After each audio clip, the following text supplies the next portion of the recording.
Hi friends, welcome to our channel Covid study. তো আমরা যে লুসেন্ট বায়োলজি নিয়ে আলোচনা করছিলাম, আজকে সেখানে আমরা এন্ডোক্রাইন সিস্টেম নিয়ে আলোচনা করব। তো দেখো, সমস্ত গ্ল্যান্ডকে সাধারণত আমরা দুই ভাগে ভাগ করে থাকি। একটা হচ্ছে এক্সোক্রাইন গ্ল্যান্ড আর একটা হচ্ছে এন্ডোক্রাইন গ্ল্যান্ড। তো এক্সোক্রাইন গ্ল্যান্ডকে বাংলায় বলা হয় বহিঃক্ষরা গ্রন্থি, আর এন্ডোক্রাইন গ্ল্যান্ডকে বলা হয় অন্তঃক্ষরা গ্রন্থি। তো ব্যাপার দুটো কি? এক্সোক্রাইন গ্ল্যান্ড মানে হচ্ছে যে সমস্ত গ্রন্থির তার বিভিন্ন যেসব এনজাইম বলো কিংবা অন্যান্য হরমোন বলো, সেটা একটা ডাক্ট বা নালীর থ্রু অন্য জায়গায় পৌঁছায়। মানে যার বিভিন্ন এনজাইম পৌঁছাতে একটা নালীর প্রয়োজন হয় বা ডাক্টের প্রয়োজন হয়, তাকে বলা হয় এক্সোক্রাইন গ্ল্যান্ড বা বহিঃক্ষরা গ্রন্থি। একে অনেক জায়গায় তোমরা পাবে সনাল গ্রন্থি, বাংলায় পাবে সনাল গ্রন্থিও পেতে পারো, এটাকে বলা হয়। আবার একটা দেখো, এন্ডোক্রাইন গ্ল্যান্ড মানে হচ্ছে যেসব গ্রন্থি তার এনজাইম বা হরমোন সেটা অন্য গ্রন্থিতে দিতে কোনো রকম নালীর প্রয়োজন হয় না, অর্থাৎ এখানে কোনো ডাক্ট থাকে না, কোনো ডাক্ট বা নালী থাকে না, এটা সরাসরি এই গ্রন্থির থ্রু অন্য গ্রন্থিতে চলে যায়। তাই সেটাকে বলা হয় অন্তঃক্ষরা গ্রন্থি বা এন্ডোক্রাইন গ্ল্যান্ড। আবার অনেক জায়গায় পাবে অনাল গ্রন্থি, অনাল মানে যেখানে কোনো নালী নেই, অনাল গ্রন্থি। তাহলে এন্ডোক্রাইন গ্ল্যান্ড বা অনাল গ্রন্থি আর এক্সোক্রাইন গ্ল্যান্ড বা সনাল গ্রন্থি বা বহিঃক্ষরা গ্রন্থি। তো এতদূর ঠিক আছে। তো এরপর দেখো, মনে রাখো, gland which have duct are called exocrine gland. দেখো, যেখানে ডাক্ট থাকে তো সেটাকে বলা হয় exocrine gland.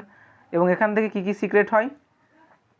Secretion of enzyme passes through it, এবং এখান থেকে বিভিন্ন এনজাইম পাস হয়। তো কয়েকটি উদাহরণ দেখো, বহিঃক্ষরা গ্রন্থির উদাহরণ হচ্ছে যেমন digestive gland, sweat gland, mucous gland, salivary gland, এগুলো সবই হচ্ছে বহিঃক্ষরা গ্রন্থির উদাহরণ। এবং কিছু অন্তঃক্ষরা গ্রন্থির উদাহরণ আমরা দেখে নেব। যেখানে দেখো, এখানে ডাক্টলেস, এখানে কোনো নালী থাকে না। এখানে সাধারণত hormone are secret by this gland, এবং এখান থেকে সাধারণত বেশিরভাগ ক্ষেত্রে হরমোন সিক্রেট হয়। Hormone are sent to different part of the body through blood plasma, এবং হরমোনটা ব্লাড প্লাজমার মাধ্যমে কী করে, ছড়িয়ে যায় এবং সেখান থেকে প্রবেশ করে। এখানে কোনো নালী থাকছে না, ডাক্টলেস, কোনো নালী থাকছে না, এটা খেয়াল রাখবে। এর উদাহরণ কি? Pituitary gland, thyroid gland, parathyroid gland, এগুলো হচ্ছে সবই অন্তঃক্ষরা গ্রন্থি। তো এগুলো ছাড়াও তোমরা আরেকটা গ্রন্থি পাবে, সেটাকে বলা হয় মিক্সড গ্ল্যান্ড বা মিশ্র গ্রন্থি। তো মিশ্র গ্রন্থির উদাহরণ প্রায়শই আসে যে অগ্নাশয় আর শুক্রাশয় হচ্ছে মিশ্র গ্রন্থি। অগ্নাশয়কে ইংরেজিতে বলা হয় প্যানক্রিয়াস, আর শুক্রাশয়কে বলা হয় টেস্টিস। ঠিক আছে। তো এই দুটো হচ্ছে মিশ্র গ্রন্থির উদাহরণ। আমরা নেক্সট শুরু করবো এবার। তো কিছু ফাংশন দেখে নেই। Function and effect of main endocrine system of the human body and hormone secreted by them. তো এই যে এন্ডোক্রাইন সিস্টেমের দ্বারা যেসব হরমোন সিক্রেট হচ্ছে, তো তার ফলে কী কী আমাদের বডিতে এফেক্ট পড়ছে এবং কী কী সেগুলোর কাজ, সেগুলো সম্পর্কে একটু আলোচনা করে নিই। প্রথমে আমরা দেখব সেটা হচ্ছে পিটুইটারি গ্ল্যান্ড বা পিটুইটারি গ্রন্থি। তো পিটুইটারি গ্রন্থি কোথায়? তোমরা সকলেই জানো, যেটা মস্তিষ্কে অবস্থিত। পিটুইটারি গ্রন্থি ঠিক আমাদের যে সেই চোয়ালের সামনে, কানের একটু সামনের দিকে অবস্থান করে পিটুইটারি গ্রন্থিটা, তোমরা ছবিতে দেখে নেবে পিটুইটারি গ্ল্যান্ড।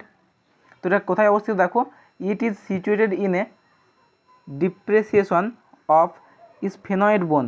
তো এটা আমাদের মস্তিষ্কের মধ্যে যে স্ফেনয়েড বোন থাকে, স্ফেনয়েড নামক যে বোন বা হাড় থাকে, অফ দ্য ফোরহেড। তো এটা দেখো, প্রথমত এটা থাকছে কোথায়? প্রথমে তো আমাদের মস্তিষ্ক, যেটা আগের দিন পড়িয়েছিলাম আমরা, যে স্কেলেটাল সিস্টেম, সেখানে বলেছিলাম যে ফোরহেড সাধারণত হাড় দ্বারা তৈরি হয়, এটা সাধারণত স্ট্রাকচার তৈরিতে কাজে লাগে। তো এই ফোরহেডের মধ্যে কি থাকছে? স্ফেনয়েড বোন থাকছে। ফোরহেডের মধ্যে একটা পাবে তোমরা স্ফেনয়েড বোন, আর এই স্ফেনয়েডের বোনের মধ্যে এখানে দেখো আবার পাচ্ছ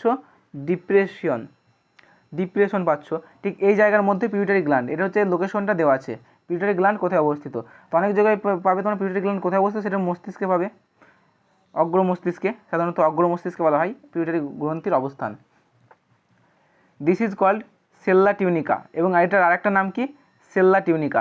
এছাড়া মনে রাখবে, পিটুইটারি গ্ল্যান্ডটিকে বলা হয় মাস্টার গ্ল্যান্ড বলা হয় বা প্রভু গ্রন্থি।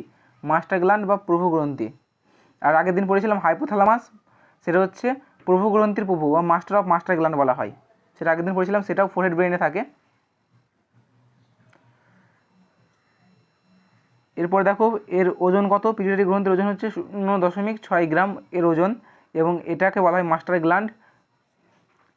আর এই পিটুইটারি গ্রন্থি, এটাকে কে কন্ট্রোল করে? হাইপোথ্যালামাস কন্ট্রোল করে। তার জন্য কিন্তু হাইপোথ্যালামাসকে প্রভু গ্রন্থির প্রভু বলা হয়। হাইপোথ্যালামাস পিটুইটারি গ্রন্থিকে কন্ট্রোল করে। তো সাধারণত আগের দিন বলেছিলাম যখন নার্ভাস সিস্টেম পড়িয়েছি যে আমাদের অগ্র মস্তিষ্কের 3টে ভাগ, একটা হচ্ছে গুরু মস্তিষ্ক বা সেরিব্রাম, থ্যালামাস, হাইপোথ্যালামাস।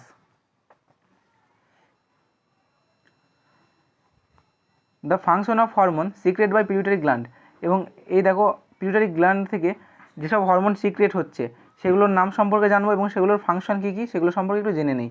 প্রথমে যেটা হচ্ছে এসটিএইচ হরমোন, এটাকে বলা হয় সোমাটোট্রপিক হরমোন বা বৃদ্ধি হরমোনও বলা হয় এটাকে। It control the growth of the body, specially the growth of bone. এটা সাধারণত আমাদের দেখো আমাদের বৃদ্ধিটাকে নিয়ন্ত্রণ করে, কে কতটা লম্বা হবে, কে কতটা বেঁটে হবে। এটা সাধারণত হাড়ের গ্রোথ, স্পেশালি এটা হাড়ের গ্রোথ করে আমাদের। By the excessive of STH, gigantism and acromegaly are caused, এবং এই দেখো এই যদি এই হরমোনটা বেশি মাত্রায় ক্ষরণ হয় তো সেক্ষেত্রে এই গাইগেন্টিজম বা জাইগেন্টিজম আর অ্যাক্রোমেগালি এই রোগগুলো কিন্তু হয়, এই সাধারণত এই লক্ষণগুলো প্রকাশ পায়। In which height of human grows abnormally, এবং হাইট এই হরমোনের প্রভাবেই অ্যাবনর্মালভাবে বেড়ে যেতে পারে। যদি অধিক মাত্রায় যদি এই হরমোনটা অধিক মাত্রায় খরিত হয় তাহলে হাইট বেশি মাত্রায় বেড়ে যাবে, আর যদি এই হরমোনটি কম খরিত হয় তাহলে বামনত্ব দেখা যেতে পারে। Lack of STH cause dwarfism in human, তো মানবদের এই যে বামনত্ব সেটা দেখা যেতে পারে যদি এই হরমোনটার ল্যাক অফ ক্ষরণ হয়। এসটিএইচকে বলা হয় গ্রোথ হরমোন। এরপর দেখো টিএসএইচ বা থাইরয়েড স্টিমুলেটিং হরমোন, তো এটা কী করে দেখো থাইরয়েড স্টিমুলেটিং হরমোনটা, it's stimulate the thyroid gland to secrete hormone. তো এই যে থাইরয়েড স্টিমুলেটিং হরমোন এটা কোথা থেকে খরিত হয়, এটা সাধারণত আমাদের থাইরয়েড গ্রন্থি আছে আমাদের গলার মধ্যে, ঠিক সেখান থেকে এই থাইরয়েড গ্রন্থিটা খরিত হয়। তো এরপর দেখো এসিটিএইচ হরমোন, এসিটিএইচ হরমোনটা কী করছে, it control the secretion of adrenal cortex. তো এই অ্যাড্রিনাল কর্টেক্সটা কি দেখো এই it control the secretion of adrenal cortex. তো অ্যাড্রিনাল কর্টেক্সটা কি, আমাদের যে কিডনি থাকে, আমাদের তো এক জোড়া কিডনি বা দুটো কিডনি আছে, সেই কিডনিটা দেখো ঠিক এরকম হচ্ছে, এই কিডনির মাথার উপর ঠিক এরকম করে তোমরা একটা অংশ পাওয়া যায়, এই ত্রিভুজের মতো এরকম অংশ, ত্রিভুজ বা ত্রিকোণমিতি হলে তোমরা ঠিক সিঙ্গারার মতো একটা অংশ পাবে, এরকম ত্রিভুজের মতো একটা অংশ পাওয়া যায়। এই অংশটার এই যে বাইরের অংশটা দেখতে পাচ্ছ ত্রিভুজের মতো যদি অংশ হয়, তার বাইরের অংশটাকে বলা, কিডনির যে এই বাইরের অংশ সেটাকে বলা হয় অ্যাড্রিনাল কর্টেক্স, আর ভেতরটাকে বলা হয় মেডুলা বা মেডুলা বলা হয়। বাইরেটাকে বলা হয় কর্টেক্স আর ভিতরের অংশটাকে বলা হয় মেডুলা। তো এটা কি কন্ট্রোল, এই যে বাইরের অংশ অ্যাড্রিনাল কর্টেক্স বলছে এটাকে, এটা কন্ট্রোল করছে কে, এটা কন্ট্রোল করছে এসিটিএইচ হরমোন, এটা কন্ট্রোল করছে। তারপর দেখো জিটিএইচ হরমোন বা growth hormone, it control the function of gonad, this is the two types. তো এই যে হরমোন দেখছো জিটিএইচ হরমোন, এই হরমোনটা সাধারণত বা গ্রোথ হরমোন এটা আমাদের গোনাডকে কন্ট্রোল করছে। গোনাড মানে হচ্ছে বিভিন্ন জনন গ্রন্থিকে বলা হয় গোনাড। এই জিটিএইচ হরমোনটা দুই প্রকারের হয়, একটা হচ্ছে এফএসএইচ বা ফলিকল স্টিমুলেটিং হরমোন, একটা হচ্ছে এলএইচ বা লিউটেনিং হরমোন। তো এইগুলোর একটু ফাংশন দেখে নিই। এফএসএইচ এর হরমোনের কী কাজ, বা follicle stimulating hormone. In male, stimulate spermatogenesis in the seminiferous tubules of the testes. In female, stimulate the Graafian follicle of the ovary to secrete hormone estrogen. তো এখানে যে মেন কাজটা করছে দেখো সেটা হচ্ছে মহিলাদের ডিম্বাশয় থেকে, মহিলাদের ধরো ডিম্বাশয় বা ওভারি আছে না, মহিলাদের ডিম্বাশয় বা ওভারি, এই ডিম্বাশয় থেকে যে ডিম্বথলি থাকে, মানে যেখানে ডিম্বাশয় থাকে, ঠিক আছে, তাই এটা তো ডিম্বথলির মধ্যে থাকে, সেই ডিম্বথলিটা বৃদ্ধি করতে সাহায্য করে এই যে এফএসএইচ হরমোন, এবং এই হরমোন কী করে, ইস্ট্রোজেন হরমোন ক্ষরণ করতে সাহায্য করে। এছাড়া এটা ইস্ট্রোজেন হরমোন করতে সাহায্য করে, এটা মহিলাদের ক্ষেত্রে। তো এই এফএসএইচ হরমোন দুটো ক্ষেত্রেই মানে কাজ করে, পুরুষদের ক্ষেত্রেও মহিলাদের ক্ষেত্রেও। তো মহিলাদের যেটা বললাম যেটা ডিম্বথলির বৃদ্ধিতে সাহায্য করে আর ওয়েস্ট্রোজেন হরমোন ক্ষরণে সাহায্য করে। আর এটা মানুষের যে পুরুষদের ক্ষেত্রে কী হয় দেখো, পুরুষের ক্ষেত্রে এটা হচ্ছে স্পার্মাটোজেনেসিস একটা প্রক্রিয়া, স্পার্মাটোজেনেসিস হচ্ছে প্রক্রিয়া, হচ্ছে সাধারণত বীর্য উৎপাদনের, তো এই প্রক্রিয়ায় সাহায্য করে এটা। এছাড়া আমাদের শুক্রাণুর যে বৃদ্ধি সেটা করতেও সাহায্য করে এফএসএইচ হরমোন, শুক্রাণু বৃদ্ধিতে সাহায্য করে এফএসএইচ হরমোনটি। এরপর আমরা পড়বো দেখো এলএইচ হরমোন বা লিউটিনাইজিং হরমোন। তো কী বলা হচ্ছে, interstitial cell stimulating hormone secretion of testosterone hormone takes place in male. তো আমাদের পুরুষদের ক্ষেত্রে কী করে, পুরুষদের ক্ষেত্রে এই যে এলএইচ হরমোন এটা সাধারণত ইন্টারস্টিশিয়াল সেল এটা এই হরমোনটা ক্ষরিত করে। এছাড়া এটা আমাদের টেস্টোস্টেরন হরমোন ক্ষরিত করে। তো এই যে দেখো ইন্টারস্টিশিয়াল সেল স্টিমুলেটিং হরমোন, এটা কী করছে আমাদের অধিক মাত্রায় পুরুষদের দেহে কিন্তু খুবই কার্যকরী ভূমিকা পালন করে। এটা ইন্টারস্টিশিয়াল সেল স্টিমুলেটিং হরমোন এটা ক্ষরণ করে, তার জন্য এই হরমোনটাকে তোমরা অনেক সময় এই নামেও তোমরা পাবে, ICSH, মানে যার পুরো নাম হচ্ছে interstitial cell stimulating hormone. Interstitial cell stimulating hormone, অনেক জায়গায় তোমার ICSH আর LH হরমোন কিন্তু একই হরমোন, এই ব্যাপারটা মনে রাখবে। ICSHও যা, তারপর তোমার LHও তাই। তো এটা সাধারণত পুরুষদের ক্ষেত্রে ইন্টারস্টিশিয়াল স্টিমুলেটিং হরমোনটা কাজ করে, আর মহিলাদের একটা হরমোন ক্ষরণ করে, সেটা হচ্ছে ইস্ট্রোজেন হরমোন। এটা দ্বারা কিন্তু নিঃসৃত হয় মহিলাদের ইস্ট্রোজেন হরমোন। এছাড়া মহিলাদের মনে রাখবে, মহিলাদের যে পিত্তগ্রন্থি থেকে প্রজেস্টেরন হরমোন ক্ষরণে সাহায্য করে, পিত্তগ্রন্থি থেকে এই LH হরমোনই প্রজেস্টেরন ক্ষরণে সাহায্য করে, LH হরমোনটিতেই। এরপর আমরা চলে আসবো LTH হরমোন। LTH হরমোন কী বলে হচ্ছে, বা lactogenic hormone. Its main function is to stimulate secretion of milk in breast of infants. তো এটা যখন একটা গর্ভবতী মহিলা বাচ্চা দেওয়ার পর তার যে ব্রেস্ট থেকে দুগ্ধ নিঃসরণের কাজের ভূমিকা পালন করে LTH হরমোন বা ল্যাক্টোজেনিক হরমোন। এটা সাধারণত দুগ্ধ নিঃসরণে সাহায্য করছে। এরপর দেখো ADH হরমোন বা অ্যান্টিডাইউরেটিক হরমোন। অ্যান্টিডাইউরেটিক হরমোন, এই হরমোনটা কী কাজ করছে দেখো, it cause increase in blood pressure. এটা বলছে ব্লাড প্রেশার আমাদের বৃদ্ধিতে সাহায্য করে। It is helpful in maintaining the water balance in body. এছাড়া এটা আমাদের বডির দেহের যে জলের যে সমতা সেটা নিয়ন্ত্রণে সাহায্য করে। And reduce the volume of urine, এবং আমাদের মূত্রের যে ভলিউম সেটা কিন্তু এখানে কমিয়ে দেয়, মানে মূত্রের পরিমাণটা এখানে কিন্তু কমিয়ে দেয়। আমাদের এই যে ADHটা মূত্রের পরিমাণটা কমিয়ে দিতে সাহায্য করে। Hypothalamus is the part of brain which control emotional reaction in our body. তো এটা আগের ভিডিওতে বলেছি যখন আমরা নার্ভাস সিস্টেম করছিলাম, যে হাইপোথ্যালামাস কী করে আমাদের বডির যে ইমোশনাল কন্ট্রোল সেগুলো নিয়ন্ত্রণ করে। এছাড়া বিভিন্ন হরমোন সিক্রেশনের ফলে যেসব হচ্ছে সেগুলো কিন্তু হাইপোথ্যালামাস নিয়ন্ত্রণ করছে। বিভিন্ন হরমোন সিক্রেশনের ভূমিকাই মেন হাইপোথ্যালামাস নিয়ন্ত্রণ করছে। তো এরপর দেখো থাইরয়েড গ্ল্যান্ড বা থাইরয়েড গ্রন্থি। প্রথমে দেখো থাইরয়েড গ্রন্থি কোথায় অবস্থিত। This is situated below on the larynx on both side of respiratory trachea in the through of human. তো ঠিক কোন জায়গায় থাকে দেখো থাইরয়েড গ্রন্থিটা, এটা যদি আমাদের মানুষ হিউম্যান হয়, তো হিউম্যানের যে গলা আছে ঠিক গলার দেখবে একবারে মাঝ বরাবর, ঠিক এই রকম জায়গায় একবারে মাঝ বরাবর থাকবে থাইরয়েড গ্ল্যান্ড। এখানে থাকবে থাইরয়েড গ্ল্যান্ড, এবং গলার এক পাশে ঠিক এভাবে দুই জায়গায় দেখবে দুটো পাবে তোমরা, প্যারাথাইরয়েড গ্ল্যান্ড বলা হয়, এদের বলা হয় প্যারাথাইরয়েড গ্ল্যান্ড। আর এখানে ঠিক এই জায়গায় মাঝ বরাবর পাবে তোমরা থাইরয়েড গ্ল্যান্ড। এটা হচ্ছে এর অবস্থান। The hormone secret by it are thyroxine and triiodothyronine. তো এই থাইরক্সিন আর ট্রাইআয়োডোথাইরোনিন এই হরমোন দুটি কিন্তু ক্ষরিত হয় এই থাইরয়েড গ্ল্যান্ডের প্রভাবে। তো এখান থেকে মোস্ট ইম্পর্ট্যান্ট থাইরক্সিন হরমোনই পরীক্ষায় আসে, থাইরক্সিন হরমোন থেকেই। তো এখানে দেখো থাইরক্সিন হরমোনেরই বিভিন্ন ফাংশন দেওয়া আছে, যে কী কাজে লাগবে আমাদের থাইরক্সিন হরমোন। থাইরক্সিন হরমোন কী করে দেখো, প্রথমে it increase the speed of cellular respiration. তো এই যে থাইরক্সিন হরমোন এটা সাধারণত আমাদের রেসপিরেশনের স্পিডকে বাড়িয়ে দেয়। It is necessary for the normal growth of body, particularly for the development of bone and hair. এবং এছাড়া এই থাইরক্সিন হরমোন আমাদের বোন এবং হেয়ারকে গ্রো করতে সাহায্য করে।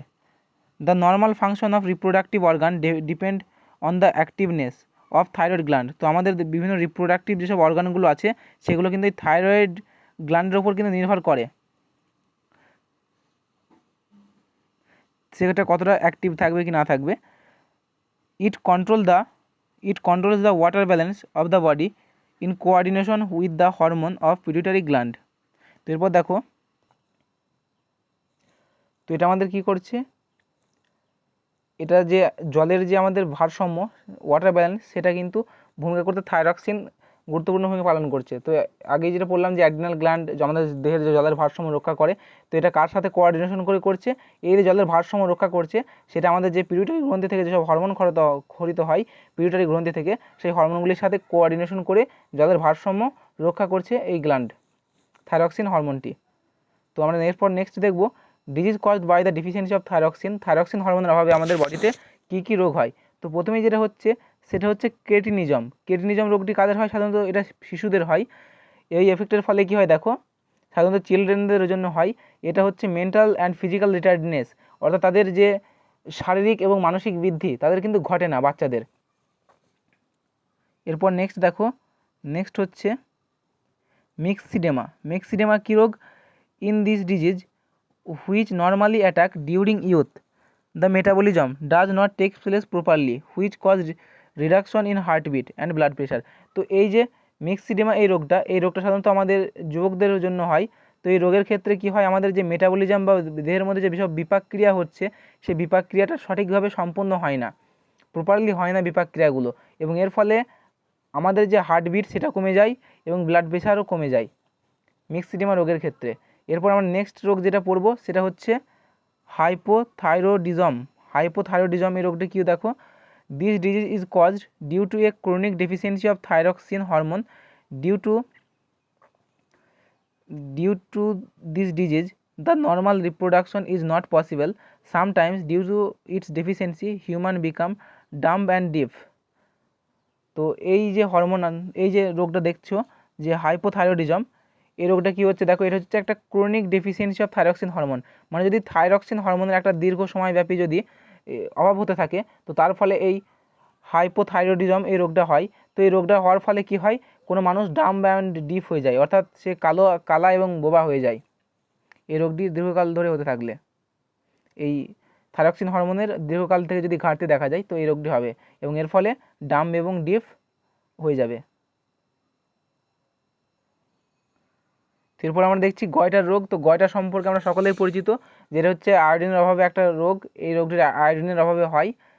এই রোগের ক্ষেত্রে কি হয় দেখো, in this disease the shape of thyroid gland enlarge, মানে এই যে আমাদের যে থাইরয়েড গ্রন্থি সেটা কিন্তু অধিক মাত্রায় একটা বড় আকার ধারণ করে। গলার মধ্যে যে থাইরয়েড গ্রন্থি এবং গলাটা দেখবে ঠিক ফুলে মোটা হয়ে যায়, অনেকে দেখবে এরকম গলাটা ফুলে মোটা হয়ে যায়। তো এই রোগটা কমাতে গেলে তাদের কী করতে হয়, তাদের আয়োডাইজেশন সল্ট ব্যবহার করতে হয়। In a public health measure is prevent goitre. তো এই যে গয়টা রোগ প্রতিরোধে আমাদের আয়োডাইজেশন সল্ট ব্যবহার করতে হয়, মানে আয়োডিনযুক্ত লবণ খেতে হয়। গয়টার রোগ তো এটা আয়োডিনের অভাবে হচ্ছে। নেক্সট দেখো, disease caused by the excessive of thyroxine. তো এতক্ষণ আমরা যেগুলো পড়লাম সেটা হচ্ছে ডিফিসিয়েন্সি অফ থাইরক্সিন। তো এবার আমরা পড়বো এক্সেসিভ অফ থাইরক্সিনের অভাবে কী কী রোগ হয়। তো প্রথমেই যে রোগটি দেখবো সেটা হচ্ছে এক্সোথ্যালামিক গয়টার। এক্সোথ্যালামিক গয়টার কি? In this disease eye get bulging out of the eye socket with the increased metabolic rate. তো এখানে কি হচ্ছে দেখো, এই যে এক্সোথ্যালামিক রেট, এটা হচ্ছে আমাদের যে চোখ দেখতে পাচ্ছ, এই চোখের মধ্যে বাল্বিং, মানে চোখটা মনে হবে যে আমাদের উপর দিকে সামনের দিকে বেরিয়ে চলে আসছে। এই আইজ বাল্বিং মানে হচ্ছে এই রোগের ক্ষেত্রে, এক্সোথ্যালামিক গয়টার ক্ষেত্রে চোখটা সাধারণত সামনের দিকে বেরিয়ে পড়ে আইয়ের সকেট থেকে, মানে চোখের যে সকেট বা চোখের মধ্যে যে খাঁজ সেখান থেকে মনে হবে যে সামনের দিকে বেরিয়ে পড়ছে। এছাড়া এই এক্সোথ্যালামিক যে রোগ হচ্ছে এটা আমাদের মেটাবলিক ডিজিজ বা মেটাবলিক রেটকে বাড়িয়ে দেয়, মানে বিপাক ক্রিয়ার হারকে বাড়িয়ে দেয়। এক্সোথ্যালামিক গয়টার বিপাক ক্রিয়ার হারকে বাড়িয়ে দেয়। এরপর দেখো প্যারাথাইরয়েড গ্ল্যান্ড। প্যারাথাইরয়েড গ্ল্যান্ডটা তোমাদের যেটা বললাম যে গলার হচ্ছে এক পাশে অবস্থিত, গলার এভাবে এক পাশে অবস্থিত, মাঝখানের দিকে হচ্ছে থাইরয়েড গ্ল্যান্ড অবস্থিত, আর তার এক পাশে ঠিক এভাবে গলায় প্যারাথাইরয়েড গ্ল্যান্ড অবস্থিত। This is situated in the right back of thyroid gland of the through. তো এটা আমাদের গলা সাধারণত ডান দিক অবস্থিত। ডান দিক মানে কি বলেছি, ছবি সবসময় ডান দিক হবে। এটা আমাদের সামনে থেকে যেটা বাঁ দিক মনে হবে ছবি, সেটা হবে তার উল্টো ডান দিক, অর্থাৎ এই দিকে ঠিক এভাবে অবস্থিত হয়। টু হরমোন আর সিক্রেটেড ইট, এবং এই প্যারাথাইরয়েড গ্ল্যান্ডের সাহায্যে দুটো হরমোন নিঃসৃত হয়, সেগুলো সম্পর্কে আমরা জানবো। প্রথমে যেটা হচ্ছে সেটা হচ্ছে প্যারাথাইরয়েড হরমোন। তো এটা কী করছে দেখো, this hormone is secreted when there is a deficiency of calcium in the blood. আমাদের রক্তের মধ্যে যখন ক্যালসিয়ামের অভাব হয় তখন এই প্যারাথাইরয়েড হরমোনটি ক্ষরিত হয়। আর নেক্সট দেখো ক্যালসিটোনিন। ক্যালসিটোনিন কী বলছে, this hormone is released when there is excess of calcium in blood present. এবং আমাদের ব্লাডের মধ্যে যখন ক্যালসিয়ামের মাত্রা অধিক হয়ে যায় তখন ক্যালসিটোনিন হরমোন ক্ষরিত হয়, আর যখন ডিফিসিয়েন্সি হয় ক্যালসিয়ামের তখন প্যারাথাইরয়েড হরমোন ক্ষরিত হয়। তো এতদূর মনে রাখার পর এরপর আমরা চলে আসবো অ্যাড্রিনাল গ্ল্যান্ড। অ্যাড্রিনাল গ্ল্যান্ড কোথায় অবস্থিত? তো আমি আগেই বলেছি অ্যাড্রিনাল গ্ল্যান্ড হচ্ছে আমাদের, এটা মনে করো কিডনি, দুটো তো এবার কিডনি হচ্ছে সিমের বীজের মতো কিডনি, ঠিক এই কিডনির বা বৃক্কের ঠিক এই উপরের দিকে দেখবে এভাবে করে একটা অংশ থাকে, সাধারণত হলুদ কালারের হয়, এটা হলুদ কালারের হয়, হলুদ কালার আমার কাছে নেই, তো এভাবে দেখো ঠিক এরকম ত্রিকোণা একটা পাবে, এটাকে বলে অ্যাড্রিনাল গ্ল্যান্ড বা অ্যাড্রিনাল গ্রন্থি। তো এই অ্যাড্রিনাল গ্ল্যান্ডের এই যে বাইরের অংশটা হচ্ছে এটাকে বলা হবে কর্টেক্স, আর এই ভিতরের যে অংশগুলো আছে এটাকে বলা হয় মেডুলা, আর একটা হচ্ছে বাইরেটা বলা হয় কর্টেক্স, ভিতরটাকে মেডুলা, এটা দুটো পার্ট অ্যাড্রিনাল গ্ল্যান্ডের। There are two parts of this gland. প্রথমেই দেখো আউটার পার্টটা বলা হয় কর্টেক্স, আর ভিতরের পার্টটা বলা হয় medulla. Hormone secret by cortex and their function. তো প্রথমে দেখো বাইরের পার্ট থেকে যেসব হরমোন খরিত হচ্ছে সেগুলো সম্পর্কে জেনে নেই। গ্লুকোকর্টিকয়েডস কী করছে? This control the metabolism of carbohydrate, protein and fat. তো এটা আমাদের সাধারণত কার্বোহাইড্রেট, প্রোটিন আর ফ্যাটের যে বিপাক ক্রিয়াগুলো হচ্ছে সেগুলো মেনটেন করে গ্লুকোকর্টিকয়েডস এই হরমোনটি। নেক্সট হচ্ছে মিনারেল কর্টিকয়েড। এটা কি করছে? Its main function is reabsorption of iron by kidney duct and control the quantity of other on in the body. তো এটা সাধারণত অ্যাবজর্পশন করতে সাহায্য করে বিভিন্ন আয়নকে। আমাদের কিডনি ডাক্টের মধ্যে যেসব আয়ন থাকছে, মানে কিডনি ডাক্টের থ্রু এটা কী করছে? বিভিন্ন আয়নকে অ্যাবজর্ব করে থাকে, যেমন ধরো ক্যালসিয়ামের আয়ন কিংবা অন্যান্য আয়ন, সেগুলোকে অ্যাবজর্ব করছে এই মিনারেল কর্টিকয়েড এই হরমোনটি।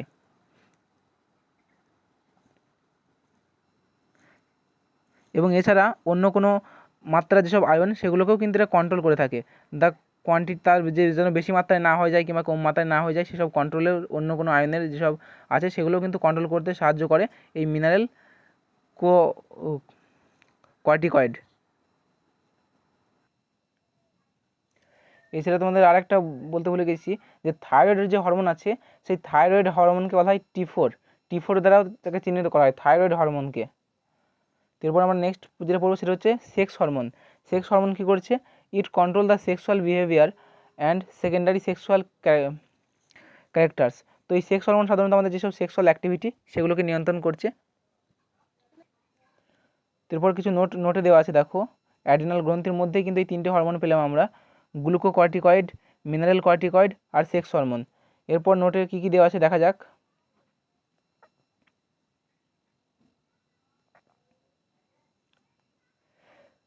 Cortex is essential for life. If this is extracted completely from the body, human will remain alive only for a week or two. বলছে এই কর্টেক্স মানে কোথায়? আবার বলছি যে কিডনির উপরের যে অংশ উপরের অংশের মধ্যে আবার বাইরের ত্রিভুজের মতো থাকছে, তো ত্রিভুজের ধরো এই বাইরের যে অংশটা পাচ্ছে এটাই হচ্ছে কর্টেক্স। তো এটা বলছে আমাদের লাইফের জন্য খুবই এসেনশিয়াল একটা organ.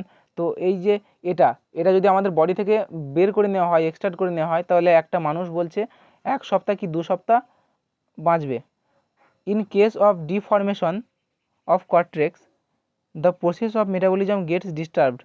This disease is called Addison disease. তো যদি হচ্ছে ডিফরমেশন করে দিই আমরা কর্টেক্সের, মানে আমরা যদি কোনোভাবে নড়িয়ে চড়িয়ে এই কর্টেক্স আছে শেপটাকে যদি আমরা চেঞ্জ করে দিই, তখন কি হবে? তখন মেটাবলিজমের যে প্রসেস, বিপাক ক্রিয়ার যে প্রসেস, সেটা কিন্তু বিঘ্নিত হবে মেটাবলিজম বা বিপাক ক্রিয়ায়। এবং এখানে এর ফলে যে রোগটা হয় সেই রোগটার নাম হচ্ছে Addison's disease. Hormone secreted by medulla and their function. এর মেডুলা মানে হচ্ছে এই যে ভিতরের অংশ থেকে যেসব হরমোন সিক্রেট হয়, এবার সেগুলোর কাজ আমরা জানবো। তো সেগুলোর কাজ হচ্ছে সাধারণত দুটো হরমোন সিক্রেট হয় ভিতর থেকে, একটা হচ্ছে এপিনেফ্রিন আর একটা হচ্ছে নর এপিনেফ্রিন। তো প্রথমে আমরা যেটা জানবো সেটা হচ্ছে এপিনেফ্রিনটা কি? This is an amino acid. এটা হচ্ছে এক প্রকারের অ্যামিনো অ্যাসিড। তো এই এপিনেফ্রিনের কিন্তু অনেক কাজ। যেমন প্রথমেই দেখো এপিনেফ্রিন কী করে সেটা মনে তোমাদের বই দেওয়া নেই। এপিনেফ্রিন হচ্ছে এটা হৃৎপিণ্ডের আমাদের যেসব হৃৎস্পন্দন হার, তারপর রক্তের চাপ, এটা বাড়িয়ে দেয়। এছাড়া রক্তের আমাদের যে বিএমআর যাকে আমরা বলে থাকি, রক্তের বিএমআর বা বেসাল মেটাবলিক রেট, সেটাও কিন্তু এপিনেফ্রিন আমাদের বৃদ্ধি করতে সাহায্য করে। এছাড়া যে ফুসফুসের মধ্যে যাকে আমরা বলে থাকি এই যে শ্বাসকার্যের যে হার, ফুসফুসের যে শ্বাসকার্যের হার, সেটাও কিন্তু এপিনেফ্রিন বাড়িয়ে থাকে। ঠিক আছে, তো এগুলো একটু খেয়াল করবে। এরপর দেখো নর এপিনেফ্রিন কী হচ্ছে? This is also an amino acid. তার মানে এপিনেফ্রিন আর এই নর এপিনেফ্রিন এই দুটোই হচ্ছে অ্যামিনো অ্যাসিড, এই দুটোই হচ্ছে অ্যামিনো অ্যাসিড, এই দুটোই অ্যামিনো অ্যাসিড। এরপর দেখা যাক, the work of both hormone is similar, this quality increase the relaxation and contraction of heart muscle. যেটা বললাম আমাদের যে রিল্যাক্সন অ্যান্ড কন্ট্রাকশন মানে হার্টের যে রিল্যাক্সন কন্ট্রাকশন সেটা বাড়িয়ে দেয়। অ্যাজ এ রেজাল্ট ব্লাড প্রেশারটাও কী হয়ে যায়, বৃদ্ধি পায়। এবং যখন দেখো যখন এটা যখন কী করছে, কন্ট্রাকশন হচ্ছে, তখন ব্লাড প্রেশারটা বেড়ে যাবে, এবং যখন রিল্যাক্সন হবে তখন কী হবে, ব্লাড প্রেশারটা কমে যাবে, সেটা বলা হচ্ছে। In case of sudden stop of heart, epinephrine is helpful restarting the heartbeat. তো দেখো যদি কোনো কারণে আমাদের যে হার্টটা যদি স্টপ হয়ে যায় হার্টবিট করা, তো সেক্ষেত্রে এপিনেফ্রিন গুরুত্বপূর্ণ ভূমিকা পালন করে সেই হার্টটাকে পুনরায় সঠিকভাবে আগের মতো চালাতে। The hormone secreted by adrenal gland is called fight hormone. তো এই হরমোন থেকে এর অ্যাড্রিনাল হরমোনকে আমরা তার জন্য কি বলে থাকি, আপৎকালীন হরমোন বলে থাকি। আপৎকালীন হরমোন বলা হয় কাকে, অ্যাড্রিনাল হরমোনকে। কারণ এগুলো সাধারণত হরমোনগুলো আমাদের শরীরে বিভিন্ন, যখন ভয়ের সময় এই হরমোন ক্ষরিত হয়ে যায়, যখন কোনো একটা যুদ্ধ করার সময় ক্ষরিত হয়ে যেতে পারে, এরকম সাধারণত এই হরমোনগুলো ক্ষরিত হয় যখন আমরা উত্তেজিত হয়ে যাই। যখন ধরো আমাদের মানে সাধারণত রিফ্লেক্স অ্যাকশনের সময় অনেক সময় অ্যাড্রিনাল হরমোন ক্ষরিত হয়। মনে করো কোনো একটা ধরো তুমি সাপ দেখলে, তো সাপটা দেখে তোমার লোম খাড়া হয়ে গেল, তো এর ফলেও অ্যাড্রিনাল হরমোন কিন্তু ক্ষরিত হয়ে যায়। তো সেখান থেকে আমরা দ্রুত যে প্রস্থান করার চেষ্টা করি, কোনো কিছু ধরো কুকুরে তাড়া করলো কিংবা অন্যান্য প্রাণী যদি তাড়া করে, সেখান থেকে আমরা ছুটে পালিয়ে আসার চেষ্টা করি, কোনো জায়গায় ভয় পেলে ছুটে আসার চেষ্টা করি, এগুলো অটোমেটিক দেখবে হয়ে যাবে। এগুলো সবই কিন্তু আমাদের রিফ্লেক্স অ্যাকশনের মধ্যে পড়ছে বা প্রতিবর্ত ক্রিয়ার মধ্যে পড়ছে। তো এই হরমোনটাকে বলা হয় আপৎকালীন হরমোন বা অ্যাড্রিনালিন হরমোন, এবং এটাকে বলা হচ্ছে ফাইট হরমোন। এরপর নেক্সট দেখা যাক, thymus is endocrine gland found situated in the chest cavity produce the hormone thymosin. তো এই দেখো যে থাইমাস যে একটা হচ্ছে অন্তঃক্ষরা গ্রন্থি, এই থাইমাস হচ্ছে আমাদের একটা অন্তঃক্ষরা গ্রন্থির নাম হচ্ছে থাইমাস গ্রন্থি। এটা কোথায় পাওয়া যায়, এটা হচ্ছে সাধারণত চেস্টে পাওয়া যায়, চেস্ট ক্যাভিটির মধ্যে পাওয়া যায়। চেস্ট ক্যাভিটির মধ্যে থাইমাস পাওয়া যায়, থাইমাস গ্ল্যান্ডটা, এবং এটা একটা হরমোন ক্ষরণ করে যার নাম হচ্ছে থাইমোসিন হরমোন ক্ষরণ করে। তাহলে কোন গ্রন্থি, থাইমাস গ্রন্থি থেকে থাইমোসিন হরমোন ক্ষরিত হয়। এটা সাধারণত চেস্ট ক্যাভিটির মধ্যে পাওয়া যায়। তারপর নেক্সট যেটা হচ্ছে সেটা হচ্ছে গোনাড কি, গোনাড মানে প্রথমে যেটা বলেছিলাম যে গোনাড মানে হচ্ছে জনন গ্রন্থি। তো গোনাডের মধ্যে, জনন গ্রন্থির মধ্যে সাধারণত 4টে হরমোন পড়ে, ইস্ট্রোজেন, প্রোজেস্টেরন, টেস্টোস্টেরন, এইসব হরমোনগুলো পড়ে।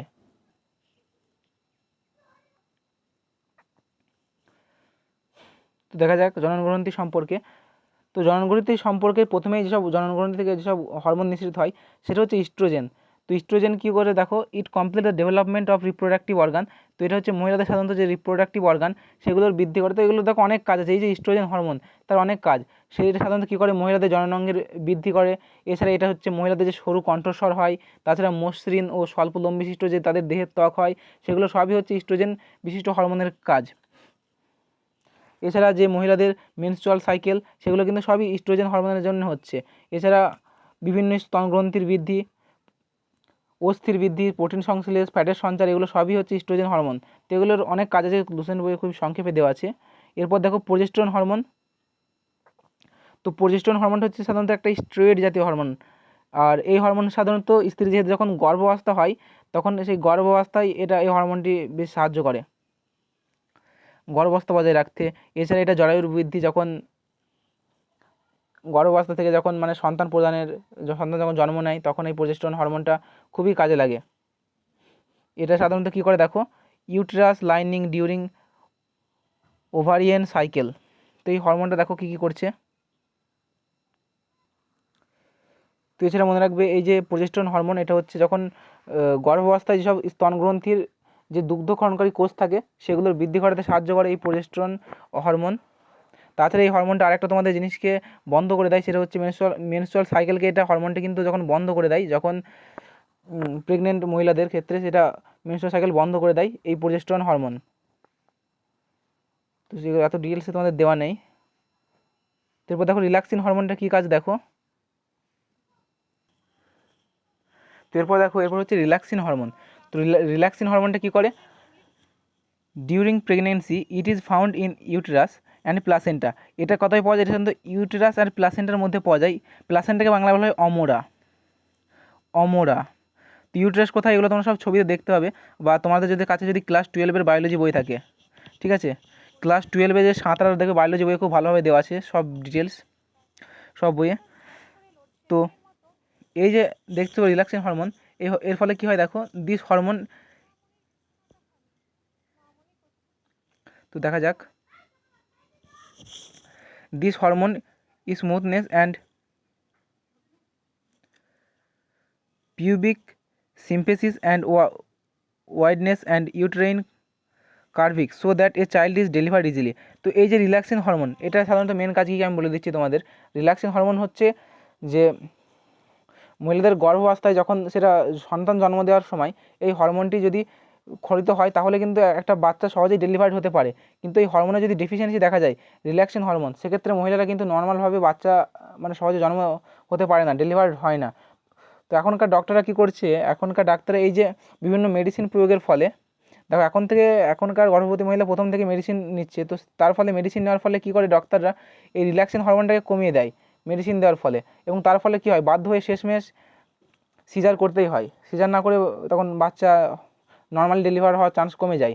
তো এই রিল্যাক্সিন হরমোনের মেন কাজ হচ্ছে বাচ্চা ডেলিভারি সেটা স্মুথভাবে ভালোভাবে যেন ডেলিভার্ড হয়ে যায়, সেটা হচ্ছে সম্পূর্ণ রিল্যাক্সিন হরমোনের জন্য।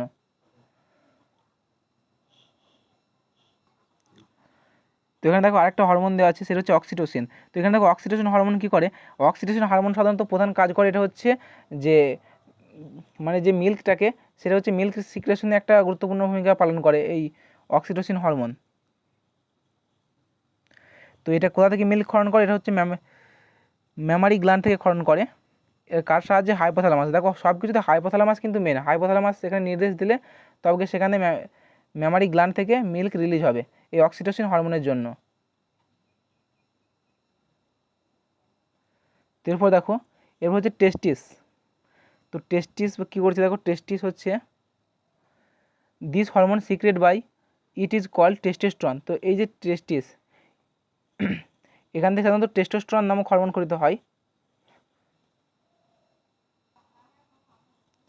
তো এই যে টেস্টিস বা শুক্রাশয় থেকে যে হরমোনটা ক্ষরিত হয় সেটাকে বলা হয় টেস্টোস্টেরন। তো এই টেস্টোস্টেরন হরমোনের একটা নাম আছে যেটাকে আমরা বলে থাকি অ্যান্ড্রোজেন বা টেস্টোস্টেরন, সেটা টেস্টিস থেকে ক্ষরিত হয়। এটা কী করে দেখো, it motivate the sexual behaviour and growth of secondary sexual character. তো এটা কী করে হচ্ছে দেখো, এই যে টেস্টিস হরমোন, এটা সাধারণত আর মনে রাখবে, এই যে টেস্টিস বা শুক্রাশয়, এখান থেকেই সাধারণত স্পার্ম উৎপন্ন হয়।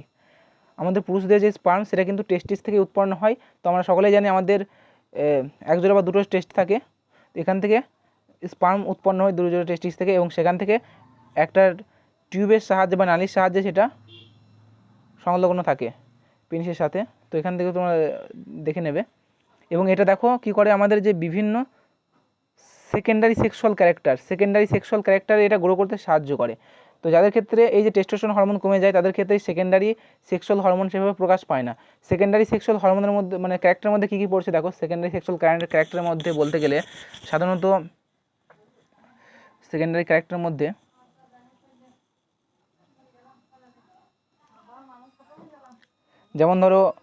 যেমন ধরো ভারী কণ্ঠস্বর হয়ে যাওয়া, তারপর আমাদের যে গোঁফ দাড়ি বের হওয়া, এছাড়া পেশিবহুল চেহারা হওয়া, এগুলো সবই হচ্ছে এই সেকেন্ডারি সেক্সুয়াল ক্যারেক্টারের মধ্যে আমাদের পড়ছে। এরপর নেক্সট দেখো, oxytocin is an example of hormone use to cause contraction of uterus. তো এই অক্সিটোসিন হরমোন আমাদের যে ইউটেরাস এটাকে কন্ট্রাকশন বা সংকুচিত করতে সাহায্য করে। তো ইউটেরাস কি তোমরা যদি এখনও যদি না বুঝে থাকো, এটার অবস্থানটা তোমরা দেখবে, বাংলায় ইউটেরাসই বলে, ইউটেরাসকে কী বলে ঠিক আমার জানা নেই। তো তোমরা এটা যদি তোমরা সার্চ করে ছবি দেখে নেবে তাহলে ইউটেরাস সম্পর্কে ধারণা হয়ে যাবে। এই ইউটেরাসটা কন্ট্রাকশন করতে সাহায্য করে কোন হরমোন, অক্সিটোসিন।